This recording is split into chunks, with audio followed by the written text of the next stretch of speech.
So today, Kate, we're going to continue working on the instructional strategy of story writing. And yesterday we talked about stage 1 and stage 2, introduced you to stage 3, which we'll look at again.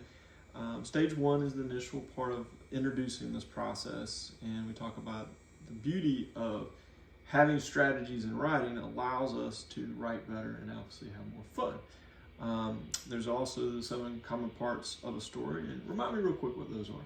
Main character, location, time, character's goals, action to achieve those goals, resolution, and character's reaction. Good. So the goal of writing for us is that if writing is more fun, then it will obviously create something that's being written that's more fun to read. And so that's a big part of why we want to go through this process, this strategy. So let's look at some of the different writing strategies that are important. This pre-skill development we talked about yesterday, 2 major components of a story. Do you recall what those are? 2 major ones were setting and something else. The episode. So we got the setting, the characters within the setting, where it's happening, what's actually happening that causes this narrative to be something we want to write about would be that episode. And then practicing identifying the different story parts. And then from that, I showed you guys how to examine previous stories you wrote and graph the amount of the story components, those different parts, so that you can see what you might need to work on and improve. So review real quick, pull your cue card, and let's look at the 5 strategy steps. So step 1 is what? Think of a story. All right, so that's one of the things we're going to do. We're going to demonstrate that today. Step 2? Set mind free. So what do you think that means? To have use your imagination on the story. Definitely want to be creative in what we write. Step 3? Story part, who, when, where, what, how. So the interesting thing is we incorporate those different story parts. We'll look at our cue card on that. We see there's certain questions we want to ask. Number 4, step 4. Write ideas from each part. So we elaborate on those different parts. And then step 5. Write the story. Great. Take a moment now and remind me about the story part mnemonics here. And you can always use this cue card as well to help you. What are they? Who's the main character? When does the story take place? Where does the story take place? What the characters do? What happens when they do it? And how does the story end? And how do the characters feel about it? Yeah, so definitely with the main characters, we want to include. Most stories have more than just one main character, so we want to keep that in mind as we look into diving into this as well. And so the big part of this is we want you to master this process so that it makes it easier for you to write stories. So you got strategy of step-by-step sequentially of what you can do. And also just to really build your self-esteem regarding and self-advocacy for writing. So let's look real quick now at this process and try to implement it. I've given you a picture here that's quite interesting as our story prompt. So sometimes we can just have an idea and we think about it, or we can have a picture or a phrase that we can use to go through this process. So today I've chosen to give you a picture.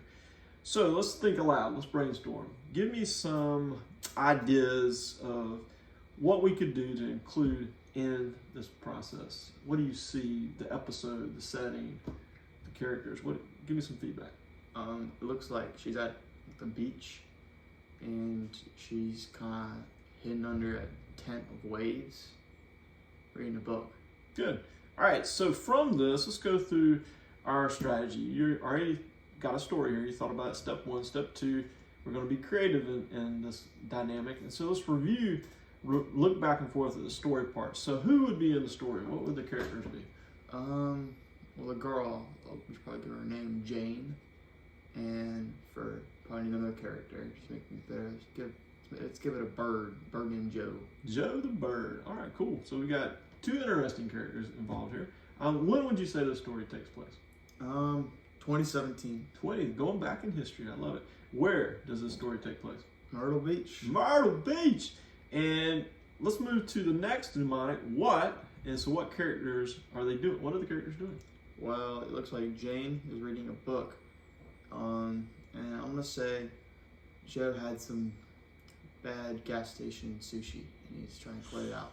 You know what I mean? Yeah, that can affect you. The only good gas station sushi I've had is in Hawaii, so keep that in mind. So you can write another story about good sushi. Myrtle Beach. And so, what happens to the characters in the story? Well, I think Joe had to take a dump, and birds have to do what they gotta do, so they just do it. And you dumped all over Jane. Jane was not having that, so Jane ran away. And then she asked the ocean to make her a tent to hide from Joe. And the ocean did that, and now she's relaxing by reading. Wow, that's a lot going on in there. So, how does your story end? Story ends with Jane getting a tent to be hidden from Joe. And that tent being what? The ocean. All right, so how do you think that made both characters feel? I think Jane is now feeling relieved that she didn't have to deal with Joe. And I think Joe is also feeling relieved because he doesn't got that bad gas station sushi in him anymore. You're a pretty good writer. You threw a little play on words there. Yeah. That's pretty impressive. All right, great. This is a good start. For homework, what I want you to do is memorize the strategy as well as the mnemonic. And then tomorrow, you and a parent, I'm going to partner you guys up in a small group setting, and you guys are more collaboratively creating another story, but also looking at some sample stories and pulling out and graphing the different parts and just seeing if the writing that you guys are writing, does it have all the necessary parts as well as those that you examine and proof. And what's the whole goal for this for you? To become a what? Better writer. And being independent in doing that. So a few things I think would be important to look at too when you're doing this is, examining the types of self-statements. So there's 5 of them that you can rephrase them in many different ways, but if the problem or definition that you had in your story was what? What do you need to do when you're writing this story? That's your problem. So you thought about it and you gave some great suggestions and such. You kind of just do it naturally for you because you're a good writer. Then planning, what's the first thing you need to do to start a story? So Find the characters. Find the characters. What else? Think of the story and how it's going to go. And then you self-evaluate yourself. So as you're writing it, you need to consider the question, does this part make sense? Okay. And so sometimes we might go on a tangent, but it might not make sense. And so we want to make sure what we're writing has a flow and the reader would be able to understand. And then self-reinforcement. As you're writing, we don't want to listen to a lie that we're a terrible writer. What would be a phrase you could use that would help you? My story is funny. Yeah, you got a funny story, or this part's really good. People are going to really like it. And it's a good coping mechanism to reassure ourselves as we write that we can write really good stories. All right, great job. I'll see you guys tomorrow. Enjoy PE.